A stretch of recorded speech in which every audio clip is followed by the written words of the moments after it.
really trying to give some grace and benefit of the doubt to TCU, and I don't know if you know anything about this particular thing. This young lady, I don't know if you know her, she's detransitioning and says TCU made it difficult for them to book space there with a Turning Point USA. It sounds very much like something that would happen at a college. I would hope it wouldn't happen at TCU. And they say it's a miscommunication. They couldn't get the room, blah, blah, blah. I don't know whom to believe. Have you heard anything? And how does the TCU culture today? It ain't your TCU from when you were there. It wasn't. It ain't the TCU from when I came back to my native Texas in the mid '90s. Just what's your gut on what's going on here? Well, I think I've had a lot of calls on the issue yesterday and so forth, and of course, I've been a trustee at TCU for 27 years. And you're right, that's my school. My school doesn't do everything right; they don't do everything wrong. But I think from what I was told, and I believe that there was not an issue of whether she could be on campus or not. It was the issue of October 7th. So, and if they could have picked another date, that would have been great. That's what I was told.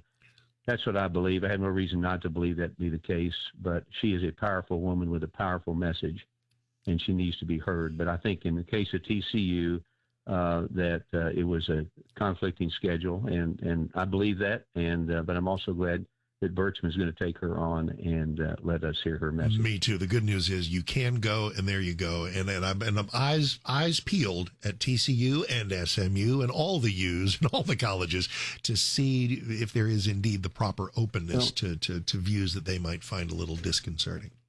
Well, I will say for TCU, I was not there because I was in D.C., but the Charlie Kirk group that appeared at TCU. I understand everything went well. They had a good crowd, and I was glad that they got to have their meeting in there on the TCU campus. Me too. Me absolutely. And I'm going to, as I often do, I'm going to, especially since you've done some looking into this, had some conversations, I'm going to choose to believe them until I have a reason not to. And in the meantime, and I know that there's part of the activist mindset that has kind of a quick trigger. It goes, here we go, higher education, here we go. And by the way, and we'll usually be right about that, but not always. And so we will see. Well, good. Well, and as you know, I have fought the faculty at TCU, and they have fought me. What was that? It seems like ancient history, but they tried to kick you off the board of trustees. What was that for? They tried to remove me from the board of trustees because I voted not to impeach Donald Trump. Yeah. well, there you are. It was the faculty, and so.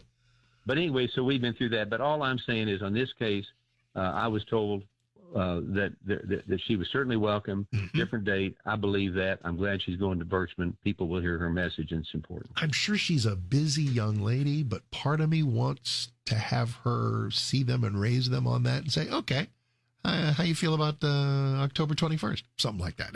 I'll leave that to them and see how that all goes. Meanwhile, in other news, I asked just about every member of Congress I've spoken to as the shutdown approached, how does it affect your life? What can you not do today that you could have done 3-4 days ago? Well, I'll tell you, it affects my life and my political life. And the fact is, I have oversight of the SBA as chair of the Small Business Committee. So it's affecting Main Street America right now. I mean, the economy is great, Mark, with the interest rates coming down, inventory's building, the economy's good. We just came off from the SBA, for example. We just closed out 2025 with record lending, 84,000 loans, $44 billion in loans to get Main Street started, to keep Main Street going. So all that is shut off right now, for example, from Main Street America. So that's just because Chuck Schumer is so worried about his political future. He's not worried about America's future. Really makes me mad. And when you talk about what they're trying to get open borders, transgenders, women and men in sports, crime in the streets. I mean, they're literally siding with rapists, crime people, and everything else, but not opening our government up again. And so there's a lot of issues out there. But Main Street's affected because of access to capital. But at the same time, that's through the SBA. Banks are still loaning money. People are still buying inventories. People are still feel pretty good about the economy. And we're ready to go. Once we get this done, the economy's going to explode.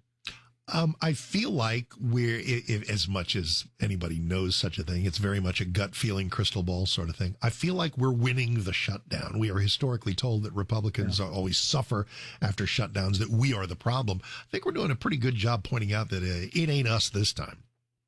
No, it's not us. I mean, the House did their business last week. We came home, and right now, and the interesting thing, and you reported on this, Mark, this CR that we've passed out of the House is the same doggone CR that they passed with Biden in March. I mean, it's the same language. Mm-hmm. And now all of a sudden they're against it because they want Trump to get any credit. They want to stand against Main Street. They want to stand against the military, you name it.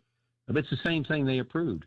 And so I think hopefully the next couple of days it'll get done. They're peeling off in the Senate, as you know.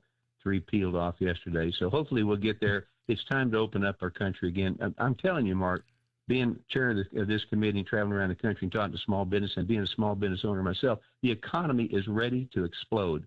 And we're going to see things like we haven't seen before. We don't need this anchor called Chuck Schumer dragging us through the mud. Congressman Roger Williams is with us.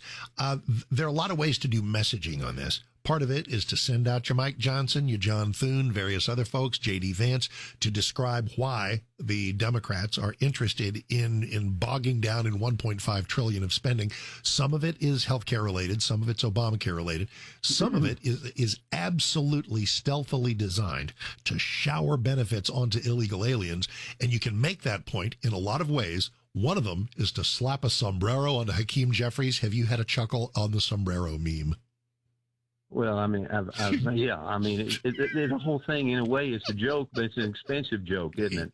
Yep. You know, and who are these people for? Are they either for us or them? And it's so simple. And this is not the time to talk about we want money for this, want money for that. We're trying to keep the government open. And we do that. The money comes through appropriations, and we need to open the government up so the Senate can finish their job in appropriations. We can maybe one day have a budget.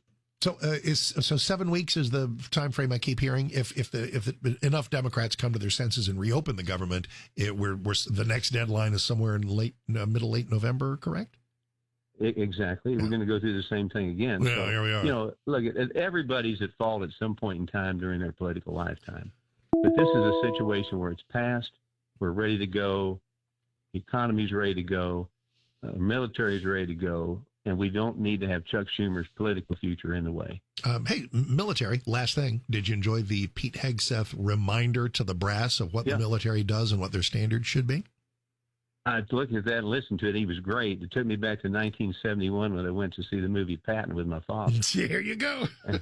It really did. And I thought, he did a great job. I'm representing Fort Hood the last 12 years. I've seen some of the things he talked about. Nobody wants an overweight general. Nobody wants a general with long hair. Nobody wants a general that gets political. We got to defeat the enemy. That's what they're there to do for. I think he got the message across in a great way. And I'll tell you what, I've had a lot of my friends whose kids and grandkids are in the military. They are so excited that they're under the leadership of Donald Trump and Pete Hegseth as they offer their child to America to defend freedom and liberty. And that is why recruitment is up. Congressman Roger Williams, always a pleasure, sir. Thank you very, very much for your time. We always appreciate the visit.